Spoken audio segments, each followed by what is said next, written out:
नमस्कार।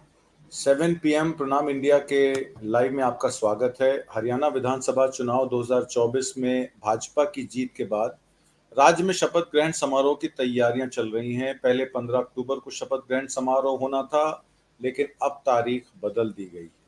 ये तारीख क्यों बदल दी गई है? हरियाणा में भाजपा लगातार तीसरी बार सरकार बनाने जा रही है। पार्टी के 48 विधायक हैं। 90 संसदीय विधानसभा में 48 मेंबर होना बहुत बड़ी बात है। पहली बार हरियाणा में इतने एमएलए लेकर सरकार बनाने जा रही है। हालांकि मुख्यमंत्री पद को लेकर भी चर्चा जारी है, अभी तक क्लियर नहीं है। श्रुति चौधरी का नाम आ रहा है कि नए मंत्रिमंडल में शामिल होने की उम्मीद है। उनकी माता जी को पहले ही राज्यसभा नॉमिनेशन मिल चुकी है। अनिल विज, कृष्णलाल मिड्डा, अरविंद कुमार शर्मा, विपुल गोयल, निखिल मदान, ये सब नेता पहले भी मंत्रिमंडल में थे, दोबारा से आएंगे। 3 निर्दलीय विधायक, जबकि देवेंद्र कादियान, राजेश जून और सावित्री जिंदल ने समर्थन अपना दे दिया है भारतीय जनता पार्टी को। तो उनका जो अब स्ट्रेंथ है सरकार की, वो 51 के करीब हो जाएगी। आज चर्चा में भाग लेने के लिए हमारे साथ शर्मा जी मौजूद हैं। शर्मा जी, आपका बहुत बहुत स्वागत है। मैं इससे धन्यवाद। पहले चर्चा शुरू करूं, मैं एक वीडियो दिखाना चाहता हूं। ये इस किसान की व्यथा सुनिए, किसान क्या कह रहा है। 2 3 4 5 6 हाँ जी, बीट एरिया में चेक करिया लियो टेरिया का 13-14 मॉइस्चर रह रहा है, जिसमें से एक टेरी का 18 मॉइस्चर आया और जय होल थोड़ी सी इन्हों एक पलटी और मार दी, यो भी 17 पर आ जाएगी। और वो कह रहे हैं 22 28 24 यो 77 ए किसकी दुकान है, इसनु भाई समझाओ थोड़ा सा लाला नू, कह दे मारी जान इस तरह ना पीसो। हाथ जोड़ का बेनती है, सरकारी अधिकारी खड़े हैं, दिखाओ भाई भी। ठीक है, ये गुरदास जी खड़े हैं, डायरेक्टर भाई जी का नाम है जानता नहीं है जी। मोहन सिंह खड़े हैं, इधर भाई जी ने भी मार्केट कमेटी में मोस्टर इनके मुंह से पूछ लो, कभी न्यू कहते भी जय सिंह तो अपनी यूनियन सरकार अपने जिमीदारों का फायदा करना कर रहे हैं। इनके मुंह से सुन लो भी एक तेरी ते सुहा किसी का मोस्टर 13 जो सारी तेरी निरा जमी गुरदास की सारी टेरियां तैयार है ना गुरदास? ठीक है, सारी टेरियां तैयार है भाई। हाँ, यो देख ले नए हालात हो रहे हैं। मैं आपने देखा शर्मा जी, ये किसान क्या कहना चाह रहे हैं। ये किसान कह रहे हैं कि हमारी धान, जिसका 3100 रुपये रेट देने का वादा किया था नायब सिंह सैनी सरकार ने, आज वो धान मंडी में पड़ी है और 17% मॉइस्चर दिखाकर वो उस धान का रेट नहीं मिल रहा है। चरखी दादरी में भी सुबह 11 बजे की एक्टिविटी हुई है, वो एक्टिविटी देखिए।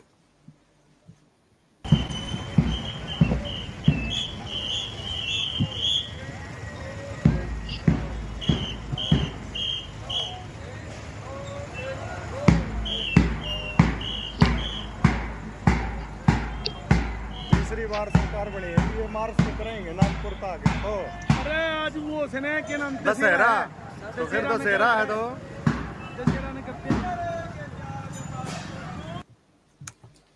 आज दशहरे के दिन सुबह 11 बजे चरखी दादरी में आरएसएस की रैली निकल रही थी डंडा लेकर। तो वहां पर अब आप देखिए आरएसएस का पूरा फुलजोर, जिसको कहते हैं प्रयोगशाला, व्यायामशाला, वो सब खुल जाएंगे। मुजफ्फरनगर में भी एक हेट फैक्ट्री लगी थी। अब हरियाणा में आप देखिएगा, हरियाणा गलत कारणों से बहुत ज्यादा न्यूज में रहने वाला है।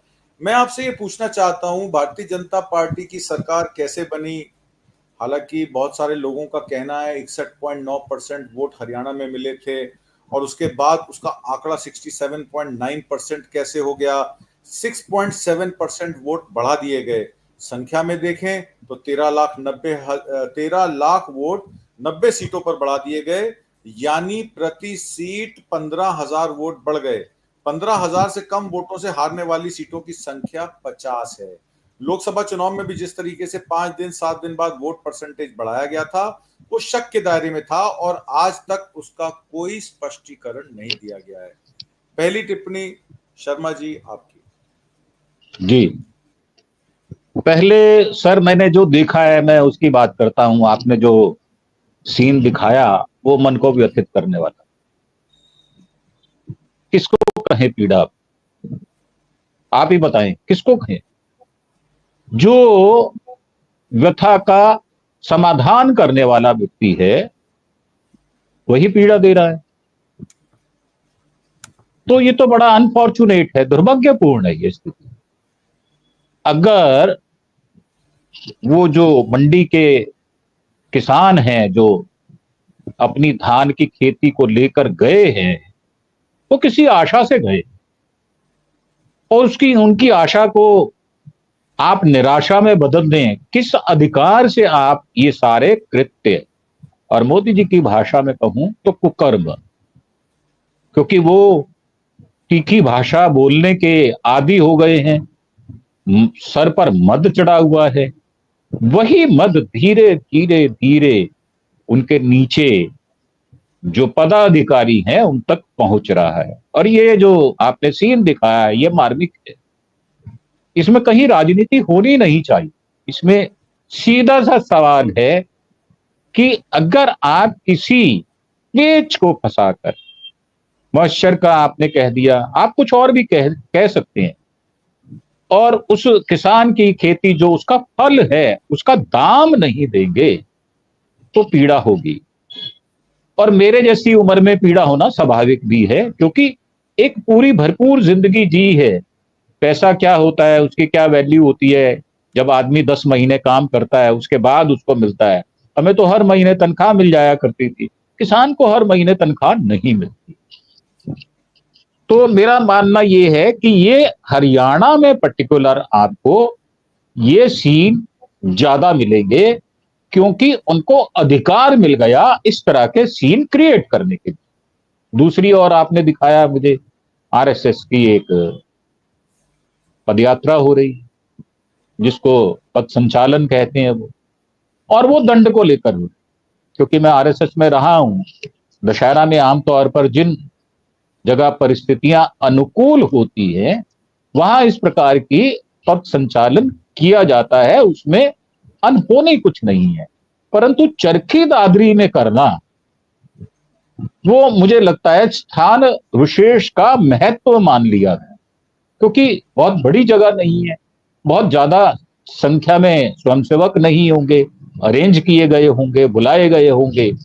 वो दिखाना कि हमारी सत्ता की धमक या हमारी सत्ता की धनक कितनी है, उसको प्रदर्शित करने का आज दिन था।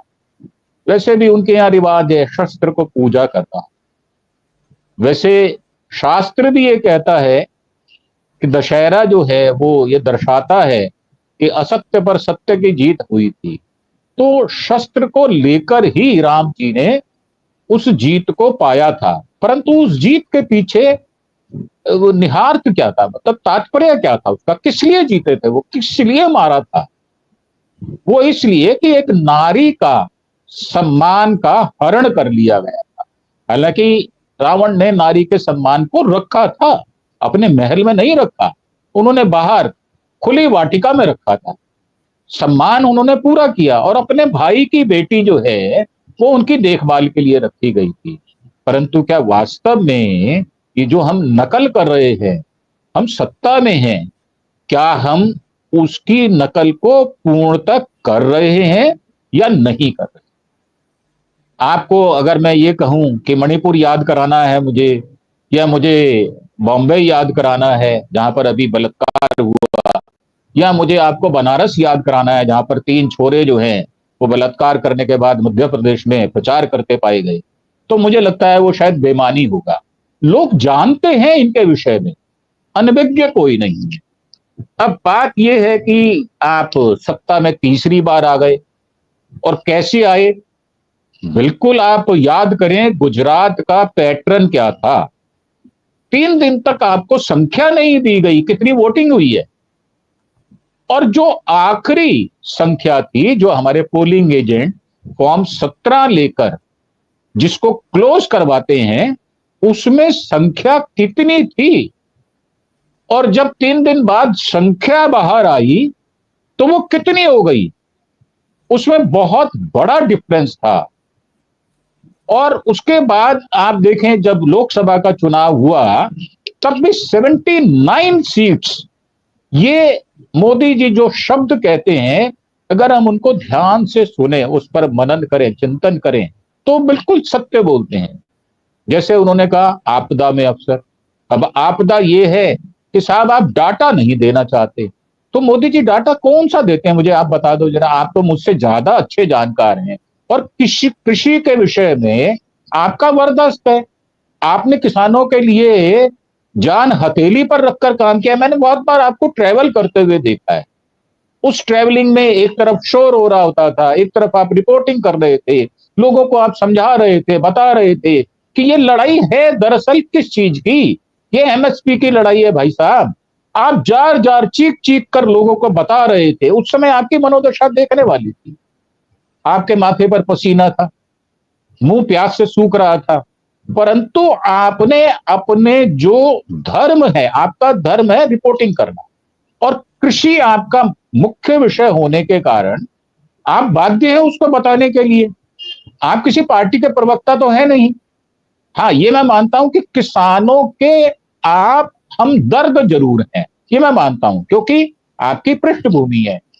अब होता क्या है, वहां पर जब किसानों को दो बॉर्डर आज भी बंद है, रोक लिया जाता है और एक उम्मीद जागती है कि ये बॉर्डर खुल जाएंगे, और रिपोर्ट ये आती है कि साहब कांग्रेस जीत रही है। एक धीमी ध्वनि से स्वर आता है कि कांग्रेस जीत रही है। और ऐसा नहीं है कि आप और मैं बोल रहे थे, चारों ओर से आ रहा था। और ऐसा कोई एक व्यक्ति नहीं था जिसने ये कहा हो कि बीजेपी की सरकार बनने वाली है। बल्कि यहां तक था, बीजेपी अगर 25 सीट रिटेन कर जाए तो बहुत बड़ी बात होगी, परंतु हुआ उसके उलट। बीजेपी 48 सीट लेकर आ गई। और जिस दिन पोलिंग की, आपको याद है, कांग्रेस के प्रवक्ताओं ने, कांग्रेस के जो पोलिंग एजेंट्स थे, उन्होंने बार बार शिकायत की, पोलिंग रोकी गई। इवन जब काउंटिंग हो रही थी, काउंटिंग को भी रोककर जो घपलेबाजी करनी चाहिए उन्होंने, और वो की भी है, ऐसा नहीं है कि की नहीं है। अगर सुरक्षित परिणाम आए हैं तो कहीं ना कहीं से तो लाए गए हैं, क्योंकि वोटिंग जो बैलेट है उसमें तो थे नहीं, मशीन में पक्ष के अंदर चुनाव के नतीजे नहीं थे। ये बात मैं अपने अनुभव से और ये जो वातावरण देखने को मिला उसके अनुसार मैं कह सकता हूं। दिन में जो वोटिंग हुई उसमें जो रिपोर्टर कर रहे थे रिपोर्टिंग, एक स्वर से सभी ने कहा कि कांग्रेस की जो है लहर है, कांग्रेस का प्रभाव ज्यादा है, लोग नाराज हैं, किसान नाराज हैं, महिलाएं इसलिए नाराज हैं कि महिलाओं को घसीटा गया, हमारी पहलवान महिलाओं को, नौजवान इसलिए नाराज हैं कि अग्निवीर का मसला सुलझाया नहीं गया, उनको 4 साल का झुंझुना दे दिया गया। तो ये सारे अगर हम फैक्ट, जितने भी फैक्ट हैं, अगर उनको जांचें तो ये सरकार के अगेंस्ट जा रहे थे, सरकार के पक्ष में कोई नहीं था। तो जब नहीं दी गई, रात को 10 बजे, 10:30, 11 बजे तक भी मैंने टीवी ऑन रखा कि भाई पता चले वोटिंग 61% है या 63% है, कितने परसेंट है। तो जब वो मिल नहीं रहा था और अपुष्ट समाचार जो पोलिंग एजेंट दे रहे थे वो आपने बता दिया कि इतने परसेंट, 61% था, परंतु एक दिन बाद, 2 दिन बाद जो कहानी सामने आई उसमें उसी पिक्चर को फिर से दोबारा रिलीज किया गया, तीसरी बार। जहां तक मेरी समझ है, पॉलिटिकल समझ जो है, वो एक बार गुजरात में किया, एक बार इन्होंने लोकसभा के चुनाव में किया है, और ये तीसरी बार इन्होंने प्रयोग किया है। अब तीसरी बार प्रयोग किया और वो भी कामयाब प्रयोग किया इन्होंने। मतलब जितने भी जो सर्वे करने वाले थे वो सारे के सारे झूठे पड़ गए। सर, आपकी भी उम्र कोई कम उम्र नहीं है, और आपका अनुभव जो है, आपने जो काम के घंटे अगर मैं आपके टोटल आपसे कैलकुलेट कराऊं तो इतनी सी उम्र में मुझे लगता है कि आपने 10-20 साल ज्यादा का काम कर लिया है। मतलब आप रोज 8 घंटे काम ना करके 15-16 घंटे काम करते हैं, जहां तक मेरी इंफॉर्मेशन है। ट्रेवल भी बहुत करते हैं, उसी ट्रेवलिंग में आप सो भी लेते हैं, है ना, अपना दैनिक चर्या का काम भी कर लेते हैं, लोगों से मिलते भी हैं। तो ऐसा कैसे संभव है कि जब ये सारा एपिसोड चल रहा हो और बीजेपी की 50 सीट, 48 सीट आ जाए? मुझे तो लगता नहीं है। बगैर हेरा फेरी के बगैर उसमें छेड़छाड़ के आप सरकार नहीं बना सकते थे। और तो और जब ये कहा गया नायब सैनी द्वारा कि अगर हमारा बहुमत नहीं आया, तो शब्दों पे आपने गौर किया होगा, तो हम उसको मैनेज कर लेंगे, सब व्यवस्था कर ली गई है। इसका अगर कोई पॉलिटिशियन है, इस वाक्य का क्या अर्थ निकलता है, बिल्कुल स्पष्ट है, इसमें कहीं कोई दो राय नहीं है। तो जब व्यवस्था कर ली गई, मतलब कि मैनेज कर लिया गया है, मतलब जो 60% या 70% बैटरी होनी चाहिए थी, उसमें जो हेरा फेरी हमने करनी थी, वो हमने मैनेज कर लिया है। अब परिणाम हमारे अनुकूल आएंगे, अनुकूल आएंगे, इसका मतलब हमारी सरकार बनेगी। परंतु पत्ते खोले नहीं गए उस समय भी कि कितनी आएंगी। हर आदमी ये कहता था, बीजेपी का प्रवक्ता सब ये कहते थे दबी जुबान से कि हम मैनेज कर लेंगे, हम मैनेज कर लेंगे। सर क्या मैनेज करोगे आप गेहूं बोया है क्या आपने, जो आप खेती में इतने हेक्टेयर में इतनी फसल आपकी आ जाएगी, इतना पानी इतनी खाद आपने लगाई है? ऐसा तो नहीं था, ये तो वोटिंग थी, ये तो वर्डिक्ट दे दिया गया। वर्डिक्ट को आप कह रहे हैं मैनेज कर लेंगे। आपका जो स्वर है वो ही बता रहा है कि आप आत्मविश्वास से नहीं बोल रहे, आप मद से चूर होकर बोल रहे। व्यवस्था करना मतलब किस चीज की व्यवस्था करते? वो तो जो पेटी के अंदर है वो बाहर आना था। ऐसा तो है नहीं कि ये जादूगर का कोई झुरलू है कि आप उसमें से कबूतर डालोगे या कौवा निकाल लोगे, ऐसा तो था नहीं। जिस व्यक्ति ने वोट डाला, जिस पक्ष में डाला, वही निकलना था। अब जब ये सब कर लिया गया और व्यवस्थित हो गया, अब आपसी झगड़े अंदर के, आत्मजीत सर मैं आपको बता रहा हूं, अंदर के झगड़े बढ़ गए हैं। अनिल विज साहब कह रहे हैं कि सबसे अनुभवी मैं हूं, कैसे बना दोगे आप? और ऐसा तो नहीं है कि उन्होंने पहली बार कहा हो, और ऐसा नहीं है कि वो एक बार कह रहे, दिन में 2 बार 3 बार जहां मौका मिलता है अपनी बात को वो बढ़ाने के लिए कोशिश करते हैं। और अनुभवी है, 7 बार जीत गए।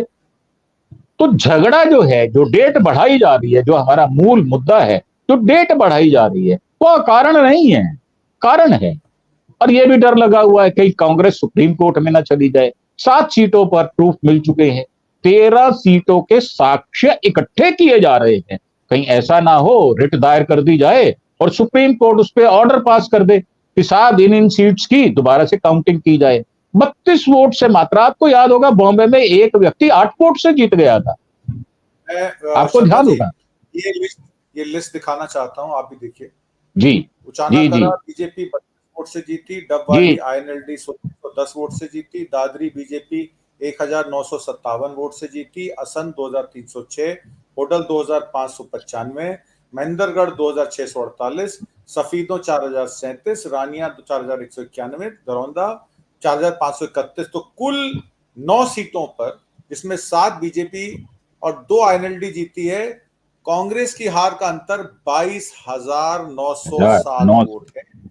और जबकि खेला जो हुआ है वो खेला हुआ है 15,000 वोट पर कॉन्स्टिट्यूएंसी, टोटल 13 लाख वोट 90 सीटों पर। जी अब आप समझिए सारी गेम तो आप जी, अब आप देखें व्यवस्था कितनी अच्छी थी। मतलब आप जीत 22,907 वोट से जीत मात्र प्राप्त कर लेते हैं, परंतु अरेंजमेंट कैसा किया गया? हर सीट पर 15, हर सीट पर किया गया, और 1,35,000 वोट मैनेज कर लिए। तो ये कैसे हुए, कैसे कर लिए गए 13 लाख वोट? आखिर कोई ना कोई छेड़छाड़, देखो मशीन जो है वो सील हो जाती है सर। मैं भी पोलिंग एजेंट बहुत बार बना हूं, मेरी वाइफ प्रिजाइडिंग अफसर रही है, मैंने उसके साथ जाकर उसकी हेल्प भी की है, क्योंकि गवर्नमेंट ऑफिशियल में लेडीज को आपको पता है अकेले जाना सवेरे 4 बजे, वहां से उसको बैलेट बॉक्स को ले जाना बहुत मुश्किल वाली बात होती है, और वहां पर कोई व्हीकल मिलता नहीं मिलता, आगे रास्ता नहीं मिलता, और उस दिन भीड़ भाड़ भी होती है, तो किसी पुरुष का रहना बहुत जरूरी होता है। मैं कई बार उनके साथ गया हूं। हर चीज का सर सील नंबर तक होता है। 17 नंबर फॉर्म की अगर आप डिटेल देखेंगे तो एक एक अक्षर, एक एक वोट का हिसाब उसके अंदर लिखित होता है। जितने पोलिंग एजेंट होते हैं, बल्कि तो जितने कैंडिडेट होते हैं, उनके जितने एजेंट्स वहां पर अवेलेबल होते हैं, उनके सिग्नेचर के बिना आप उसको सील नहीं कर सकते। और सील का आवरण एक नहीं होता, डब्बा अंदर जाता है, फिर दूसरा डब्बा होता है, उसके ऊपर फिर दोबारा से सील लगती है। तो मेरा मानना यह है कि ये जो चातुकारिता की गई है ना, वैसे तो शब्द चतुर है, पर मैं गुजरातियों के लिए चातुर शब्द का इस्तेमाल करता हूं। ये चातुकारिता जो की गई है ना, ये बड़ी विलक्षण है। और ये बिल्कुल ऐसे ही है जैसे कि आपदा में अफसर ढूंढे जाते हैं, सरकार उनके साथ में है, सत्ता उनके हाथ में है, जितनी भी सर्विस प्रोवाइडिंग एजेंसीज हैं, जैसे हमारा चुनाव आयोग या हमारा सुप्रीम कोर्ट या हमारी पुलिस या हमारे दानिक सफ्तर, हमारे यहाँ दिल्ली में दानिक सफ्तर कहे जाते हैं, वो सारे के सारे एक सुर से उनकी धुन को बजा रहे हैं। तो आप देखें कि राज्य दर राज्य कैसे आप कब्जा कर लेते हो।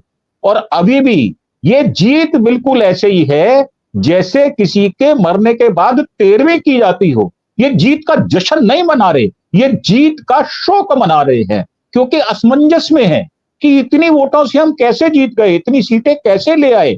अभी भी अंदर खाते बीजेपी को यकीन नहीं हो रहा, क्योंकि सुप्रीम कोर्ट में अगर केस जाता है और कांग्रेस पार्टी अगर मुस्तैदी दिखाती है, तो मैं आपको बड़े विश्वास से कह सकता हूं, ये जीत औंधे मुंह गिरेगी, ये धरा का धरा रह जाएगा। ये जो आप 50,000 आदमियों के उसमें दशहरा ग्राउंड के अंदर जो करने जा रहे हैं, सेक्टर 25 में, पंचकूला के अंदर, तो ये धरा का धरा रह जाएगा। तो उसको आश्वस्त करने के लिए बार बार तरीकों को आगे बढ़ाया जा रहा है। मतलब अभी भी मैनेज किया जा रहा है, जो परिस्थितियां उनको अभी भी अनुकूल किया जा रहा है, व्यवस्थित किया जा रहा है। जैसे कि किसानों की 750, मैं हत्या कहता हूं उसको, मृत्यु नहीं बोलता, हत्या करने के बाद आपने 3 काले कृषि कानून वापस लिए थे, ये कहकर कि मेरी तपस्या में कहीं कमी रह गई। सर, मुझे लगता है कहीं मोदी जी सुप्रीम कोर्ट के ऑर्डर के बाद ये ना कह दें कि मेरी तपस्या में कहीं कमी रह गई थी। 48 सीट जो आई हैं उसकी दोबारा से गिनती अगर हो गई और उसमें कांग्रेस की सीटें निकल आई, तो ये शब्द दोबारा से कहने पड़ जाएंगे। इसलिए बार बार इस तारीख को आगे बढ़ाया जा रहा है, कदम फूक फूक कर रखा जा रहा है। और हमारे यहां तो कहा जाता है कि दूध का जला छाछ को फूक फूक कर पीता है। कांग्रेस बिल्कुल वही कर रही। कांग्रेस जल्दबाजी नहीं कर रही, कांग्रेस सारी परिस्थितियों को भली भांति झांकने का प्रयास कर रही है। अपने वकील जो हैं, उनकी जो टीम है, लीगल टीम, उनसे बातचीत कर रही है। और इस दौरान बीजेपी ताजपोशी की तैयारी के साथ साथ उस चीज को कैसे मैनिपुलेट किया जा सके, कैसे ढका जा सके, उसकी भी तैयारी कर रही है। इसलिए इस डेट को आगे बढ़ाया जा रहा है। और जहां तक मेरी बात है, मैं आपको विश्वास से कह सकता हूं, मेरी मां मुझे कहा करती थी हमेशा, जब मैं झूठ बोलता था और मेरा झूठ पकड़ा जाता था, तो मुझे मेरी मां कहा करती थी, बिल्लो एक गल सुन ले, ਜਿਹੜੇ ਝੂਠੇ ਹੁੰਦੇ ਨੇ ना, वो ततियां तवियां ते बह जान, उन्हां दा विश्वास नहीं करीदा। क्योंकि वो पंजाबी थी और उनकी मां सिख फैमिली से आई। मेरी जो दादी थी वो सिख फैमिली से आई थी। वहां झूठ बोलने पर, मैं आपको सर सही बता रहा हूं, खूब मार पिटती थी। अपने ही मारते थे, और बाहर वाला भी 2 थप्पड़ मार दे तो अपने वाला उसको कहता था कि बाहर से मार खा के आया तो अब और खाएगा। मतलब झूठ बोलने को बड़ा अपराध माना जाता था। परंतु आरएसएस की बात की जाए, बीजेपी की बात की जाए, झूठ इनका भोजन हो गया। झूठ के बिना खाना नहीं पचता, झूठ के बिना नहाना अच्छा नहीं लगता, झूठ के बिना कपड़े बदलना अच्छा नहीं लगता, मैनिपुलेशन किए बिना बात नहीं बनती। सत्ता का धतूरा ऐसा चाटा है, अगर उतर गए तो आने वाली सत्ता इनके साथ क्या व्यवहार करेगी, ये अंदर से कंपकपी छूट जाती है इनकी। परंतु क्या विपक्ष की भी छूटती है? विपक्ष तो डट के खड़ा है, बिल्कुल मुकाबला कर रहा है। जैसे आपने अभी 2 प्रमाण दिखाए, बड़े सुंदर प्रमाण दिखाए, और एक प्रमाण तो ऐसा था कि सच्ची मैं आपको बता रहा हूं, मन द्रवित हो जाता है। बिल्कुल ऐसे है कि जैसे मेरे बेटे को किसी ने 1 महीना नौकरी करने के बाद उसके पीठ पर लात मारकर भगा दिया हो और 1 महीने की तनख्वाह ना दी हो और मुझे गुस्सा चढ़े और मैं उससे लड़ाई करने के लिए चला जाऊं। ये बिल्कुल वही सीन दिखाया। वो बेचारा गरीब किसान जिसका कोई वाली वारिस नहीं है, उसका धान पड़ा हुआ है वहां पर, और आप बदतमीजी कर रहे हैं उसके सामने, उसको ये कहकर कि आपका 17-18% मॉइस्चर है, मतलब आपका टेस्ट में धान पास नहीं है। ये कैसी विडंबना है। मुझे लगता है जो हमारा लोकतंत्र है वो भी मॉइस्चराइज हो गया है, वो भी पास नहीं हो रहा, वो भी फेल हो गया इनके सामने। लोकतंत्र असहाय है, लोकतंत्र पिछड़ गया है इनके सामने। इस लोकतंत्र को मॉइस्चर से बचाना होगा, जैसे किसान को अपनी खेती को मॉइस्चर से बचाना होगा। जी, मैं उस वीडियो का बाकी पोर्शन भी आपको दिखाता हूं, फिर एक सवाल एक दर्शक का भी है और मेरा भी है, फिर मैं आपसे सवाल लेता हूं। जी है जी मोहन सिंह खड़े इधर बाई जी ने भी मार्केट कमेटी मध्ये मोस्टर इनके मुंह से पूछ लो कभी न्यू कहते भी जय सिंह तो अपनी यूनियन सरकार अपने जिमीदारों का फायदा करना कर रहे हैं। इनके मुंह से सुन लो भी एक तेरी ते सुहा किसी का मोस्टर 13 है, दोनों सारी तेरी निरा जब तू दस सारी तेरी 13 में गुड़ा ठीक है, सारी तेरी 13 भाई। हाँ यो देख ले नए हालात हो रहे हैं। मैं जिमीदारों भी थानू कह रहा हूँ हैं हट करके हरेक आरती ये भी मैंने पता लगे करे कल एक भाई 200 रुपये कट में बेच गया। हाँ जी मारे करो इतना सारे न्याणे आज दीकरे कर बैठे बैठे भी हमारे पास इतने पैसे की चीज होगी। इसी करके बेनतियां भाई थानू मारे होगा तो पानो खेड़ी का जी कल पानो खेड़ी। आपने खड़ी बोली है, मैं थोड़ा सा बता देता हूँ उसका क्या। मुझे समझ आ गया था। आपने दर्शकों के लिए हरियाणा में धान मंडी के नियम के अनुसार नमी 17% से कम हो फिर धान खरीद नहीं हो रही है। वो ये कह रहा है 17% से कम है, 17% से ज्यादा नहीं है। और मार्केट मंडी के बंदे ने कंफर्म किया है, फिर भी किसान 200 रुपए कुंटल कम बेचने पे धान को मजबूर है। नायब सैनी धान का रेट 3100 रुपए कुंटल का वादा करके गए थे, आज तो 2320 रुपए में भी खरीद नहीं हो रही है। ये उनका विषय है। हमारे कुछ दर्शक हैं, उनका ये पूछना है आपसे कि जम्मू कश्मीर में बीजेपी जीती, जम्मू में जीती, कश्मीर में कहा, कश्मीर में तो लड़ी नहीं। जम्मू में 27 सीटें बीजेपी जीती और उम्मीद थी कि कांग्रेस उसको टक्कर देगी। एनसी ने हालांकि अच्छा प्रदर्शन किया। एनसी और आईएनसी की अब सरकार बनने जा रही है वहां इंडिया गठबंधन की, और उमर अब्दुल्ला जो है वहां पे स्वेरिंग इन करेंगे। इनका कहना है कि अगर हरियाणा में खेला हुआ तो फिर जम्मू में खेला क्यों नहीं हुआ? जम्मू की क्या वस्तु स्थिति है, आपसे जानना चाहते। जी देखिए, जहां तक जम्मू की बात है वो हिंदू बाहुल्य क्षेत्र है, ये तो आपको भी पता है, और परिसीमन किया गया ये भी आपको पता है, सीटें बढ़ाई गई ये भी आपको पता है। जो सीटें बढ़ाई गई, जो परिसीमन किया गया, उसमें कौन कौन से वीक पॉइंट थे उनको कवर किया गया सर, किसी ने इस पर ध्यान नहीं दिया। और जहां तक कश्मीर की बात, 47 ये वो 43-42 सीट्स थी, 47 सीट शायद जम्मू एंड कश्मीर की थी। अब कश्मीर को इसलिए अलग किया जाता है क्योंकि बीजेपी की एक इंटरनल पॉलिसी है सर कि किसी मुस्लिम को टिकट नहीं देना। इसलिए जहां तक बात है, हमारे मुस्लिम भाई जो हैं, क्योंकि इनसे सुविधा नहीं मिलती, इनसे पद नहीं मिलता, इनसे सम्मान नहीं मिलता। मैं आपको जोड़ देता हूं, एक बड़ी रिसेंट अभी हुई है महाराष्ट्र में, 8 मदरसों के जो टीचर हैं उनको 8 की जगह 18,000 दे रहे हैं सर सैलरी। अभी दी नहीं है, घोषणा की है। तो ये जो रेवड़ी कल्चर है ये कौन लेके आता है? ये लेके आती है बीजेपी। और जम्मू में जो मैनिपुलेशन की गई है, आप देखें, वो बहुत पहले कर ली गई थी। और जम्मू में इलेक्शन किसके आदेश से हुए हैं सर? आप वो भी ध्यान करें। डेट दे दी गई थी 30 सितंबर की कि सारी प्रक्रिया उसको कंप्लीट करना पड़ेगा, परंतु उसको नहीं किया गया। ना करने के एवज में उनको 4 दिन आगे बढ़ाया गया।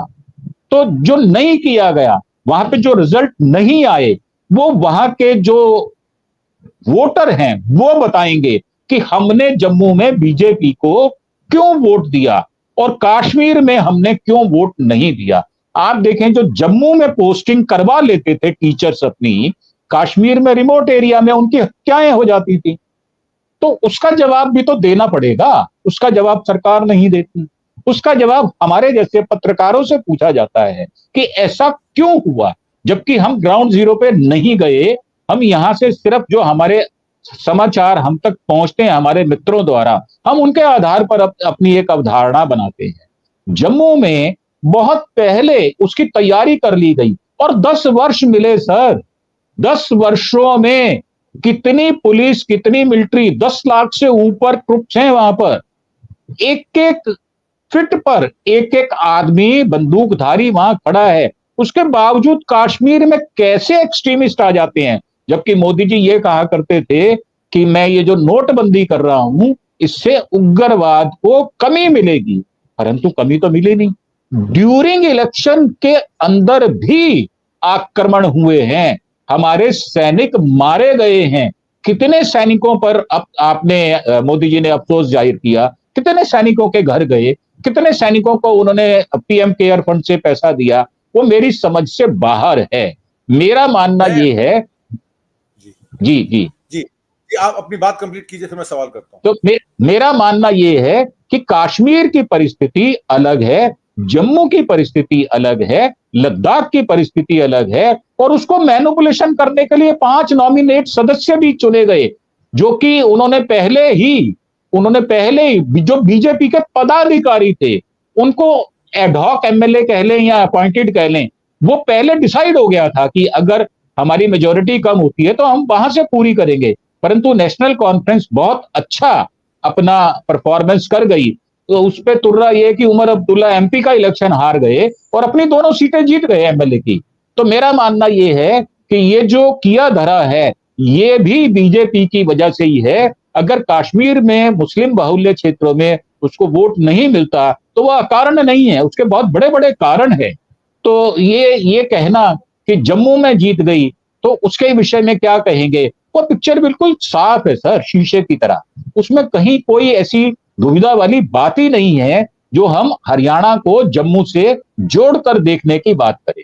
जी, मैं जम्मू की बात अलहदा इसलिए कर रहा था आपसे, और क्योंकि दर्शक का भी सवाल था, वो इसलिए था कि लद्दाख से ही अगर आप देखें तो सोनम वांगचुक यहाँ लद्दाख भवन में बैठे हैं।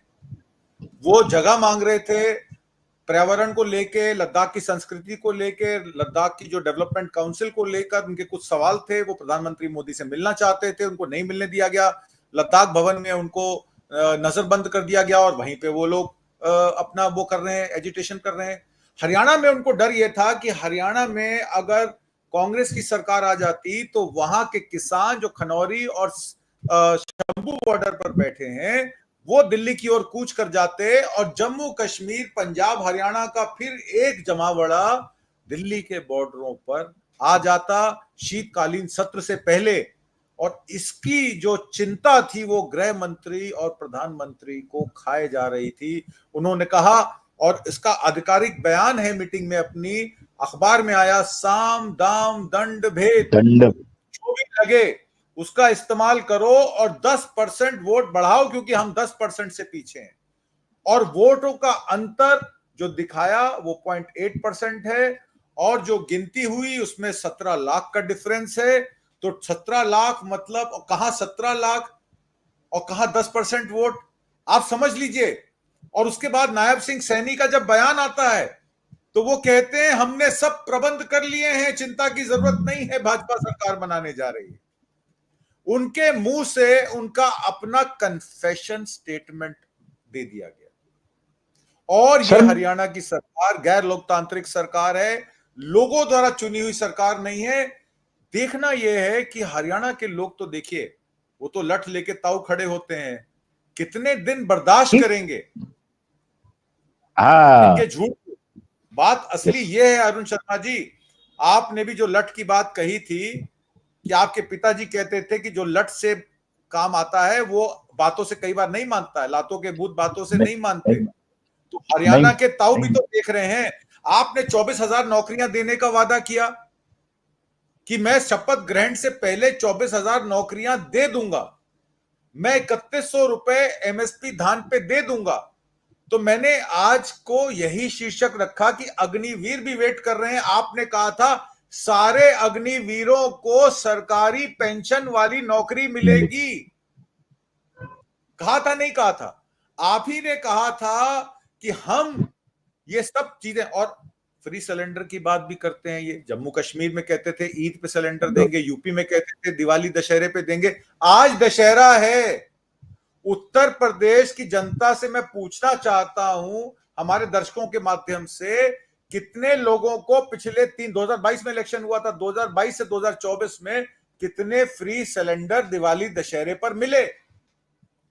तो जब हम उनके झूठ को एक्सपोज करते हैं तो लोग क्यों सोच लेते हैं कि हम एंटी हिंदू हैं।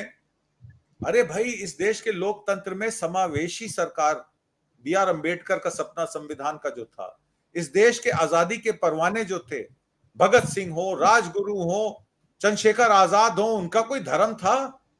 वो सब किसान परिवारों से आते थे, कमेरों के परिवारों से आते थे। वो कोई राजा रजवाड़े नहीं थे जो देश की आजादी के लिए लड़े।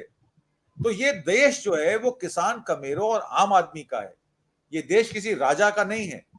यहां राजा और रंग का फैसला नहीं हो रहा है। पर इस सरकार में इस तरीके की व्यवस्था जो बताई जाती है, मैं आखिर में अरुण कुमार शर्मा जी आपसे कंक्लूडिंग स्टेटमेंट लूंगा। ये हरियाणा की जो सरकार शपथ ग्रहण लेने में इतना समय लगा रही है, क्या कारण है? अंदर का क्या राज है? क्या अनिल विज, क्या राव इंद्रजीत सिंह ने कह दिया है कि हमेशा अहिरवाल क्षेत्र से आप वोट लेते हैं और वहां पे यादवों को जयप्रकाश एनआईसी में जाने नहीं देते? आपने देखा ना कल क्या हुआ अखिलेश के साथ। जो यहाँ के अहिरवाल हैं वो भी तो यादव हैं। तो यहां से तो यादवों से आप टिकट लेके अपना सीट ले लेते हैं और उनको भी रिप्रेजेंटेशन नहीं देते हैं। राव इंद्रजीत यही तो कह रहे हैं कि अहिरवाल क्षेत्र से सीएम क्यों नहीं बनता। अनिल विज कह रहे हैं जब मैं पंजाबी खत्री सारा वोट लेके आया हूं तो मैं सीएम क्यों नहीं बनता। तो कब तक चलेगी ये सरकार? आखिरी टिप्पणी शर्मा जी। जी सर, पहले तो मैं बता दूं कि हमारा धर्म क्या है। हमारा धर्म है, हम लेखनी के मजदूर हैं, कलम के मजदूर हैं। हमारा भगवान कलम है। हमारा धर्म, हमें जो जर्नलिज्म में पहला पाठ सिखाया गया, वो सिखाया गया कि सत्ताधीशों से प्रश्न करना, क्योंकि विरोधी पक्ष जो है, विपक्ष जो है, वो सत्ता में नहीं होता, अधिकार उनके पास नहीं होता। इसलिए उनसे प्रश्न करना कोई मायने नहीं रखता, क्योंकि उसका हल भी उनके पास नहीं होता। गवर्नमेंट जो सत्ता में होती है वो उसको हल करने का अधिकार भी रखती है और सोर्सेज भी उनके पास होते हैं। तो हम कलम की ताकत से सत्ता पक्ष को झकझोरने का काम करते हैं। कल आप कांग्रेस से प्रश्न पूछा करते थे 2004 से लेके 14 तक। आज आप बीजेपी से प्रश्न कर रहे हैं। आपने अपना धर्म नहीं बदला, आपका धर्म आज भी वही है। उसी धर्म को अपनाए हुए आप बैठे हैं और उसी जद्दोजहद को जो लोगों की है, जो वोटरों की है, जो हमारी जनता जनार्दन की है, उसी को लेखनी में आप परिवर्तित करके लोगों के सामने रख रहे हैं। अब अगर डर आपको लगता है उस लेखनी से, तो आप झूठ बोलते हैं। कैसे कैसे झूठ बोलते हैं आप। 35 साल आपने तो भीख मांग के गुजार दी। मैं तो अपनी मां के बारे में इस तरह के अपशब्द नहीं कह सकता। इससे अच्छा ईश्वर मुझे मौत दे दे कि मेरी मां ने बर्तन मांजे थे। सर, कौन से घरों में मांगे? मुझे तो समझ नहीं आती। इनके सबसे बड़े भाई जो हैं वो कहते हैं हमारा होटल हुआ करता था। और अगर आप बचपन की इनकी फोटोज देख लें, मैंने तो आत्मजीत भाई साक्षात 10, 20, 30 बार, 50 बार मोदी जी को आरएसएस के हेडक्वार्टर झंडेवालान में सामने 6 फुट की दूरी पे बैठे हुए देखा है। और मैं देखा करता था उनकी भाव भंगिमा क्या होती थी। कितना जिद्दी व्यक्तित्व है उनका, कितने अड़ियल रुख रखते हैं वो, आप सोच नहीं सकते, क्योंकि आप उनसे मिले नहीं हैं। मैंने उस समय, ठीक है कि मुझे चेहरा पढ़ना नहीं आता था, मैंने एस्ट्रोलॉजी नहीं सीखी थी, मैंने फेस रीडिंग नहीं सीखी थी, परंतु मैं आज याद करता हूं तो वो सख्ती से बैठा करते थे। अकेले भी बैठते थे तो मुंह पे एक तनाव हुआ करता था। तो मेरा मानना यह है, जो व्यक्ति झूठ से शुरुआत करता हो दिन की और झूठ से रात को वो सो जाता हो, अगर उनका हम विश्वास करें तो हम धोखे में रहेंगे। अग्निवीर को बहला दिया गया। मैंने अभी आपको उदाहरण दिया, महाराष्ट्र में महिलाओं को बर्तन बांटे जा रहे हैं, 40-40 बर्तन दिए जा रहे हैं, एक एक कार्यकर्ता को अधिकार दिया जा रहा है कि आप बर्तन बांटें, और वहां पर पेंशन बढ़ाई जा रही है, मुसलमानों को परचाने का काम किया जा रहा है। ये सब क्यों, किस कारण से? अगर सत्ता लालची आप नहीं हो, सत्ता के भोगी नहीं हो, तो आप किस लिए ये सब कुछ कर रहे हो? अरे भाई, वेलफेयर के स्कीम चलानी है तो इंफ्रास्ट्रक्चर को मजबूत करो। आप लोगों को दवाई बांटो, हॉस्पिटल्स बनाओ, एजुकेशन के लिए स्कूल बनाओ, कॉलेज बनाओ, सड़कें मजबूत करो, रोड साइड में लाइट लगाओ। आप काम क्या करना चाहते हैं? आप काम करना चाहते हैं सत्ता पर येन केन प्रकरण काबिज रहना, सत्ता को नहीं छोड़ना। सत्ता को छोड़ने पर आपको डर लगता है, और आप जब 2002 में आए थे, सत्ता आपने संभाली थी, उस सत्ता को संभाले रखने के लिए आपको याद होगा कितना बड़ा दंगा कराया गया था। और ऐसा नहीं है, बहुत सारे आईपीएस आज भी वहां पर कैद में हैं, आज भी जेल भुगत रहे हैं। वहां पे कौन कौन से मर्डर हुए हैं मैं नाम नहीं लेना चाहूंगा, वो तो इन्हीं के साथी थे, इन्हीं के मंत्री थे, इन्हीं के संतरी थे, इन्हीं के भाई बंधु थे, और किस किस को अपने आगे से हटा दिया गया वहां पर। साक्षात गुजरात उदाहरण है। हमें समझ नहीं है, हम भूल जाते हैं, हमारी मेमोरी लॉस है। तो ये सत्ता के लालची लोग हैं, ये किसी भी तरीके से सत्ता को खोना पसंद नहीं करते। और आरएसएस का तो ध्येय रहा है कि हिंदुत्व राष्ट्र बनाना सत्ता के द्वारा, मतलब चापलूसी, डंडा हाथ में रख के करना। आपने दिखाई अभी पथ संचालन जो दिखाया है, उसमें एक भी स्वयंसेवक सीधा नहीं चल रहा, आपने नहीं देखा होगा ध्यान से। जो प्रशिक्षण मिला है, तो आपने किसी को भी निक्कर पहना के, आप पैंट पहना के दंड देके खड़ा कर देंगे और वो आरएसएस का आदमी हो जाएगा। किसी को भी महिला को बुर्का पहना के खड़ा कर देंगे तो वो मुस्लिम औरत हो जाएगी। मेरा मानना यह है कि ये नाटक नौटंकी अब मुझे लगता है कि हिंदुस्तान की जनता को नहीं परचा सकती। वो सारे भेद आपके जान चुकी है। अब हो क्या रहा है, उन भेदों पर अलग अलग रंग डाले जा रहे हैं। कहीं पर काला रंग डाला जा रहा है, कहीं पर लाल रंग डाला जा रहा है, कहीं पर हरा रंग डाला जा रहा है। तो अब उनको रंगों से लबरेज किया जाना बाकी है, ताकि इनकी विफलताओं का किसी को पता ना चल पाए, ताकि इनकी हेरा फेरी कोई जान ना पाए। जहां तक मेरी समझ कहती है, ये हारे हुए व्यक्तित्व के लोग हैं, हार को ये स्वीकार नहीं करना जानते। जो हारना नहीं जानता वो जीतना नहीं जानता। जीतने के बाद भी जो शोक में ग्रस्त रहे, उस व्यक्ति का क्या इलाज है, वो मेरी समझ से बाहर है। तो मेरा मानना यह है, हरियाणा जवाब देगा। आपको थोड़ा सा इंतजार करना पड़ेगा। इन सारे प्रश्नों का बॉर्डर से किसान को रोका अभी भी जाएगा या नहीं जाएगा, ये किसान जो यूनियन है ये बता देंगी।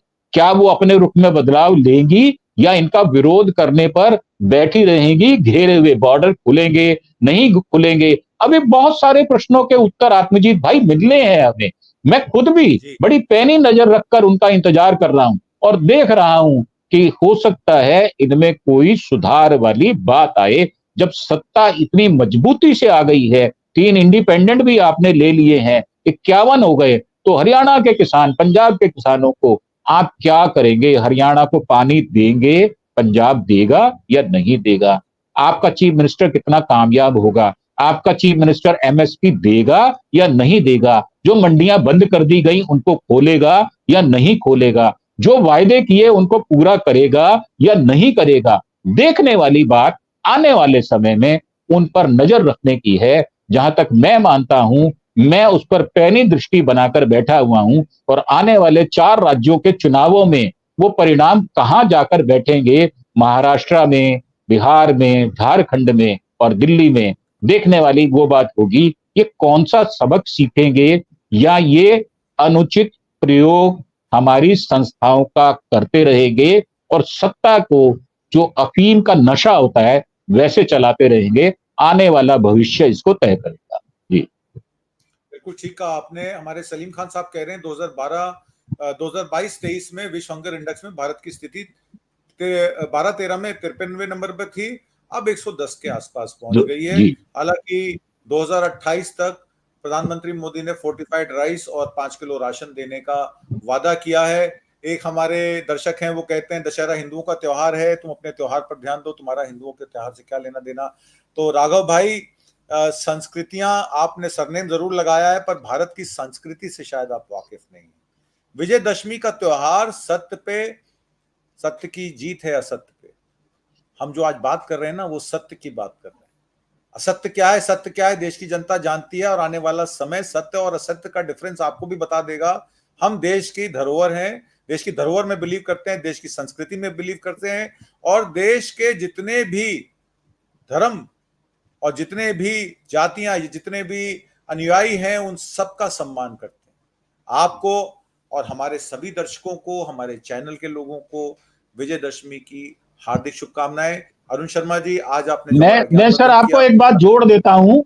जब 1947 में पाकिस्तान बना था, मेरी मां मुझे, मतलब उसकी आंखें गीली हो जाती थी जब मैं देखता था उनकी ओर। मेरी हिम्मत नहीं होती थी कि उनके चेहरे पे अपनी निगाहें टिका दूं।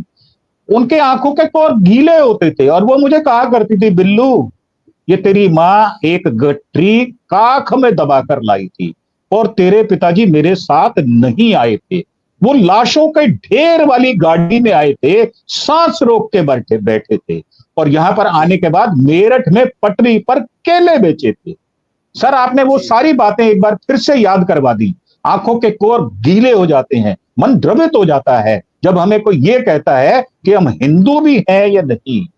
सर, कभी हमारे साथ 5-7 दिन रहने का जिस भाई ने लिखा है, मैं आमंत्रण देता हूं उनको, मेरे घर में आकर रहो, देखो हिंदू कैसा होता है, हिंदू किसको कहते हैं।